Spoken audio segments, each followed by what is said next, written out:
કરી દીધું છે. અમને એક નોટિફિકેશન આવી ફેસબુકમાં કે તમારું પેજ હવે ભારતમાં નહીં દેખાય.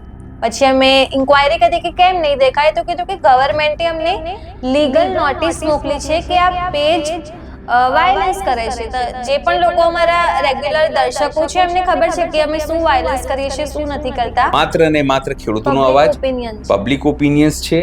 સરકાર વિશે લોકો શું વિચારે છે, વડાપ્રધાન નરેન્દ્ર મોદી વિશે શું વિચારે છે, ભૂપેન્દ્ર પટેલ વિશે શું વિચારે છે, એમની સરકાર વિશે શું વિચારે છે, હર સંઘવી વિશે શું વિચારે છે, તમામ બાબતો જે છે એ લોકોના પબ્લિક ઓપિનિયન છે. લોકતંત્ર ક્યાં છે ગુજરાતમાં? લોકતંત્ર પેજ ઉડાડતી વિચાર તો કરો. એક 4 લોકોથી ચાલતી અમારી ટીમ સરકારના નાકમાં દમ કરી દે અને ભારત સરકાર, કારણ કે જો મેટા કે આ કરો કે ગુજરાત સરકારનું કામ નથી, ગુજરાત સરકારની હેસિયત નોટિફિકેશન કે ઇન્ડિયન ગવર્મેન્ટે લીગલ નોટિસ મોકલી છે. તમે કેમ બેન થઈ ગયું હશે? તમે જેને લોકોને પૂછતા ને કે દારૂ મોદાણી છે, મોદાણી છે, હરસંઘવી, લોકોનો અવાજ, તમને એ કહી દઈએ કે ખેડૂતોનો અવાજ, લોકોનો અવાજ, આ તમામ જે અવાજ છે દબાવવાનો પ્રયત્ન થયો છે. તમને દેખાશે ને ઇન્ડિયામાં તમારે એના માટે જે છે વિદેશ જવું પડશે, પાકિસ્તાન જવું પડશે. અમને વારંવાર કહેવામાં આવતું કે તમે પાકિસ્તાન જાઓ. હવે અમારું પેજ અમારે જવાનું થાય તમારે પાકિસ્તાન, ચીન, નેપાળ, શ્રીલંકા એવી જગ્યાએ જવું પડશે. જે લોકો તમને જુએ છે ને 170 મિલિયન લોકો મહિનામાં ગુજરાતમાં જે વ્યૂઝ આવી રહ્યા છે, લોકો તમને પસંદ, 1 મિલિયન લોકો, 4 મિલિયન, 5 મિલિયન લોકો તમને જોઈ રહ્યા છે, એનાથી ડર લાગે છે કે તમે વારંવાર કહો છો ને કે ક્રાંતિ, લોકોમાં અવેરનેસ ફેલાઈ રહી છે આપણા વિડીયોથી, લોકો કહી રહ્યા છે, જોઈ રહ્યા છે. આટલી મોટી પાર્ટી વિશ્વની આ તમામ વસ્તુ એક મેલ કરીને તમે ફેસબુક સહન નથી કરી શકતા તમારો વિરોધ, અને પાછું તમે કોઈ વિરોધી અને મક્કમ છો ના છે ને તે છે, શું યાર.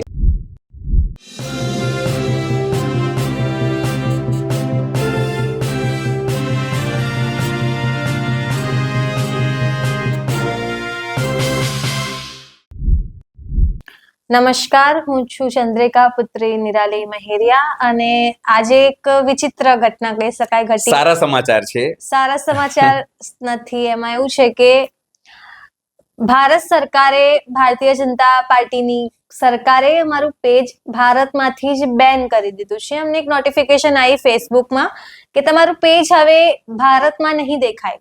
પછી અમે ઇન્ક્વાયરી કરી કે કેમ નહીં દેખાય, તો કીધું કે ગવર્મેન્ટે અમને લીગલ નોટિસ મોકલી છે કે આ પેજ વાયલન્સ કરે છે. તો જે પણ લોકો અમારા રેગ્યુલર દર્શકો છે એમને ખબર છે કે અમે શું વાયલન્સ કરીએ છીએ, શું નથી કરતા. આ પ્રકારનો મેસેજ તમને દેખાડું. એમાં લખ્યું છે કે account not available in India. This is because we compiled with a legal request to restrict this content. હવે કયું કન્ટેન્ટ છે? કારણ કે અમારા પેજ ઉપર માત્ર ને માત્ર ખેડૂતોનો અવાજ, પબ્લિક ઓપિનિયન્સ છે. સરકાર વિશે લોકો શું વિચારે છે, વડાપ્રધાન નરેન્દ્ર મોદી વિશે શું વિચારે છે, ભૂપેન્દ્ર પટેલ વિશે શું વિચારે છે, એમની સરકાર વિશે શું વિચારે છે, હર સંઘવી વિશે શું વિચારે છે, તમામ બાબતો જે છે એ લોકોના પબ્લિક ઓપિનિયન છે. પબ્લિક ઓપિનિયનથી અમે લોકો અમારું એનાલિસિસ કરતા કે ભાઈ લોકોમાં આવી ભાવના છે. નિરાલી, બાકી તમારે, કારણ કે મહેનત તમારી છે બધી. એકચ્યુઅલી સરનો પ્લાન ક્યારે પણ ફેસબુક, ઇન્સ્ટાગ્રામનો નહોતો, એમનું વિઝન હતું યુટ્યુબનું. પછી સરને કન્વિન્સ કરીને અમે 1.5 મહિના પહેલા એપ્રિલમાં અમે અમારું ફેસબુક અને ઇન્સ્ટાગ્રામની શરૂઆત કરી, ન્યૂઝ પોર્ટલના. અને 2 મહિનામાં જ અમને ઇન્સ્ટાગ્રામમાં 65,000 થી વધુ ફોલોઅર્સ મળ્યા અને ફેસબુકમાં તો 2,37,000 ફોલોઅર્સ થયા હતા. અને આ મહિને 147 મિલિયન વ્યૂઝ આવ્યા હતા. ફોલોઅર્સ બહુ સ્પીડી વધી રહ્યા હતા, લાઈવ જોવા પસંદ કરી રહ્યા હતા. પછી મતલબ બહુ આ પેજ મેટા બનાવવામાં અને મેટાને 1.5 મહિનો ચલાવવામાં બહુ મેં મહેનત કરી હતી. કારણ કે હું પહેલા મારું સોશિયલ મીડિયાનું જે બેકગ્રાઉન્ડ રહ્યું છે એમાં બહુ વધારે પડતી જ મહેનત હતી. મને ખબર નહીં પડતી હું શું કહું. નિરાલી, આ તો સરકાર છે, આજે નહીં તો કાલે આ તમામ વસ્તુ થવાની હતી. સરકાર ડરે છે. કેવી ડરપોક સરકાર છે. અને તમે ફ્રીડમ ઓફ સ્પીચ ની વાતો કરો છો, લોકતંત્રની વાતો કરે છે. લોકતંત્ર ક્યાં છે ગુજરાતમાં? પેજ ઉડાડતી વિચાર તો કરો. એક 4 લોકોથી ચાલતી અમારી ટીમ સરકારના નાકમાં દમ કરી દે અને ભારત સરકારને, કારણ કે જો મેટા કે આ કરો કે ગુજરાત સરકારનું કામ નથી, ગુજરાત સરકારની હેસિયત નોટિફિકેશન કે ઇન્ડિયન ગવર્મેન્ટે લીગલ નોટિસ મોકલી છે અમને. તમે વિચાર કરો, આટલું ડર. લેકિન હું કહું, ડર અચ્છા હૈ, ગલા સબકા સૂખતા હૈ, और डर अच्छा है. हम હું વ્યક્તિગત માનું છું કે સરકાર અમારાથી ડરી ગઈ છે. એવું નથી કે અમને લોભ લાલચ નહીં આવ્યું, લોભ લાલચ બી અમને મળ્યું છે. કેટલી ઓફર્સ આવી છે, ડાયરેક્ટ ઇનડિરેક્ટ હા. ધમકીઓ પણ આવી છે, જેલ સુધી પહોંચાડવાની વાત થઈ, પણ ન્યૂઝ પોર્ટલ વાળા એટલે અમારી ટીમ માની નહીં, એટલે છેલ્લે અમારું પેજ ઉડાડી દીધું. કાલ ઉઠીને તમને કીધું કે અમારું ઇન્સ્ટા પેજ પણ ઉડી શકે, અમારું YouTube channel યુટ્યુબ પણ ઉડી બી સરકાર શકે છે. ઉડાડી શકે છે, કારણ કે માઈ બાપ છે સરકાર.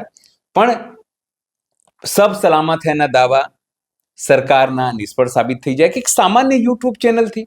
અને આટલી જે- બધી મોટી મોટી મિલિયન્સ વાળી ચેનલો છે યુટ્યુબમાં, 5 લાખ 10 લાખ વાળી હજારો, મતલબ ગુજરાતમાં 500+ યુટ્યુબ ચેનલ છે, ન્યૂઝ ચેનલો 100+ છે, એમને એ બધું નથી દેખાતું. અને ન્યૂઝ પોર્ટલ ડિસેમ્બરમાં ચાલુ થયેલી એક ચેનલ 4 મહિનામાં 6 મહિનામાં એવું તો ખબર નહીં શું થઈ ગયું કે ધમકીઓ આપી રહ્યા છે, બેન કરી રહ્યા છે. તો કેમ લાગે છે, કેમ બેન થઈ ગયું હશે?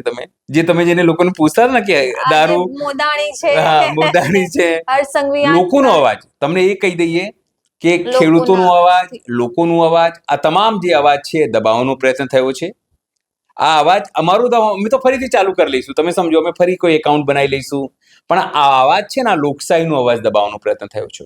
ખેડૂતોનું, બેરોજગારોનું, મહિલાઓનું, પીડિતોનું, દારૂથી પીડિત લોકોનું, ભ્રષ્ટાચારથી પીડિત લોકોનું, વિપક્ષનું, આ તમામ પેજ જે છે એ ઉડાડીને સરકારે સાબિત કરી દીધું છે કે તે તાનાશાહ છે. તે ફ્રીડમ ઓફ સ્પીચ, લોકોની વાત નથી સાંભળી શકી રહી, તે ખેડૂતોની વાત નથી સાંભળતી, મોંઘવારીમાં ગૃહિણીઓની વાત જે છે તે નથી સાંભળી રહી, તે યુવાનોની વાત નથી સાંભળી રહી.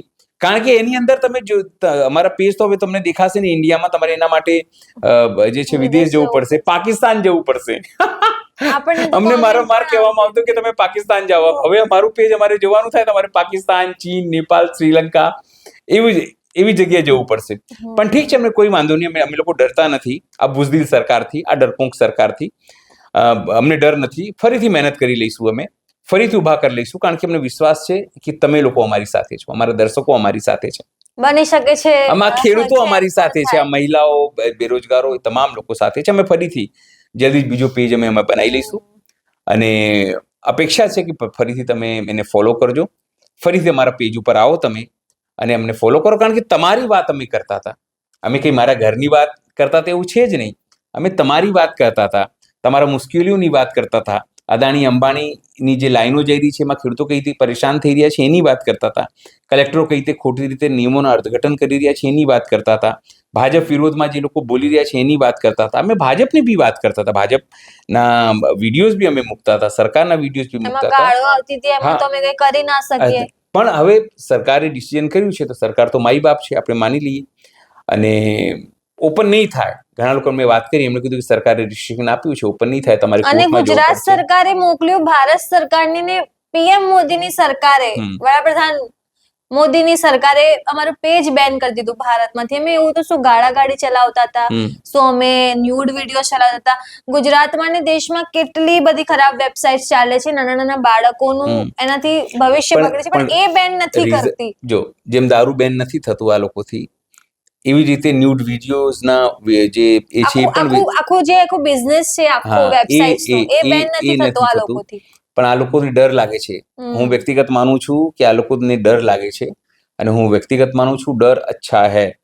અમે ફરીથી આવીશું, અને આ વખતે વધારે આક્રમક લોકો પાસે વધારે જઈશું, અને અમે સમજાઈશું કે કઈ રીતે સરકાર દમન કરે છે, અમારા જેવા લોકોને ડરાવે છે, ધમકાવે છે, નિરાશ કરવાનો પ્રયાસ કરે છે. પણ અમે નિરાશ નહીં થઈએ, ઓફર્સ આપવાનો પ્રયાસ કરે છે. અમે નિરાશ નહીં થઈએ, અમે હિંમતથી, તાકાતથી આવીશું, ફરી લડીશું. મને એમ થાય છે કે વિશ્વની સૌથી મોટી પાર્ટી છે ભારતીય જનતા પાર્ટી. ગુજરાતના, દેશના મોટા ભાગના રાજ્યોમાં એમની સરકાર છે અત્યારે મેજોરિટીમાં, તો પણ એક નાની 1 લાખ સબસ્ક્રાઇબર વાળી યુટ્યુબ ચેનલ થી આટલો બધો ડર કેમ લાગે છે? ના, સબસ્ક્રાઇબર થી ડર નથી. જે લોકો તમને જુએ છે ને, 170 મિલિયન લોકો મહિનામાં ગુજરાતમાં જે વ્યૂઝ આવી રહ્યા છે, લોકો તમને પસંદ, 1 મિલિયન લોકો, 4 મિલિયન, 5 મિલિયન લોકો તમને જોઈ રહ્યા છે, એનાથી ડર લાગે છે નિરાલી. કે તમે વારંવાર કહો છો ને કે ક્રાંતિ, લોકોમાં અવેરનેસ ફેલાઈ રહી છે આપણા વિડીયોથી, લોકો કહી રહ્યા છે, જોઈ રહ્યા છે. એટલે બસ વધારે વાત નથી કરવી, કારણ કે બહુ બોરિંગ થઈ જશે, અને અમારી પાસે બહુ કામ બી છે તમારા માટે. એટલે અમે વ્યક્તિગત માનીએ છીએ કે તમે પ્લીઝ અમે ફરીથી અમારું ચેનલ અમે બનાવીશું ફેસબુક ઉપર, અને તમે આવો, ઝીરોથી સ્ટાર્ટ કરીશું તમે આવો ફરીથી ઝીરોથી સ્ટાર્ટ. જો અમે કંઈ સરકાર પાસે જવાના નથી, અમારી પાસે હેસિયત નથી કે અમે કોર્ટમાં જઈને કેસ લડીએ, પણ અમે ઈચ્છીએ કે તમે પણ અમારો અવાજ બનો, કારણ કે તમારી અવાજ અમે બની રહ્યા છીએ અને અમે ફરીથી તમારા માટે લડવા તૈયાર છીએ બમણા તાકાતથી. સરકારમાં જોઈ લઈએ સરકાર કેટલું શું કરે છે, સરકારમાં કેટલું જોર છે, કેટલું જોર છે, કે લોકશાહીમાં કેટલું જોર છે. હું હંમેશા કહું છું કે સરકાર તમારી અવાજ બંધ કરી શકે છે પણ તમારા વિચારોને નહીં. અને ન્યૂઝ પોર્ટલ એક વિચાર છે, હવે એ તમે સમજી લો. લોકોમાં ન્યૂઝ પોર્ટલ ફેમસ થઈ રહ્યું હતું, લોકોમાં ન્યૂઝ પોર્ટલ જે છે વિશ્વાસ પેદા કરી, લોકો કહી રહ્યા હતા અમને કે ના બરાબર છે, એ ભાઈ સાચી વાત કરી રહ્યા છે. કોઈ વાંધો નથી, અને બસ પ્રેમ તમારો અમને મળતો રહે. અમે ન્યૂઝ પોર્ટલ નામથી ફરીથી પેજ બનાવીશું, અલગ નામથી બનાવીશું, પણ અમારું જે ટોન છે બોલવાનું, અમારું જે મિજાજ છે એ ક્યારે નહીં બદલાય. સરકાર પ્રત્યે, લોકો પ્રત્યે જરૂરથી અમે લોકોની અવાજ હંમેશા બનતા રહીશું, ફરીથી શરૂઆત કરીશું. અને સરકાર અગર અમારું ફેસબુક, ઇન્સ્ટાગ્રામ અને યુટ્યુબ બધું બેન કરી દેશે, વારંવાર બેન કરી દેશે, તો અમે રોડ પર જઈને પોતાની વાતો કરીશું, રોડ પર જઈને અવાજ ઉઠાવીશું. એ તો બેન નહીં કરી શકે, પણ ગુજરાતમાં હવે તો ક્રાંતિ લાવવાની જ છે. ક્રાંતિ ઇન ધ સેન્સ, એનો મતલબ છે કે બદલાવની જરૂર છે. અમે એવું નહીં કહેતા કે તમે ભાજપને, પણ માઇન્ડસેટ તો ચેન્જ કરો યાર. પેજ ઉડાડતો યાર, આટલું સાવ ડરો. આટલી મોટી પાર્ટી વિશ્વની આ તમામ વસ્તુ એક મેલ કરીને તમે ફેસબુક સહન નથી કરી શકતા તમારો વિરોધ, અને પાછું તમે મૃદુ અને મક્કમ છો ના છે ને તે છે. શું યાર કેટલી પ્રોસેસ થઈ હશે કે અહીંયાથી ગવર્મેન્ટના કોઈ માણસે આપણું ફેસબુક, આપણી આઈડી નેશનલમાં મોકલી હશે, કેન્દ્ર સરકારમાં, પછી કેન્દ્ર સરકારે મોકલી હશે. એટલે કેટલા એફર્ટ્સ કર્યા એ લોકોએ એક પેજ હટાવવા માટે.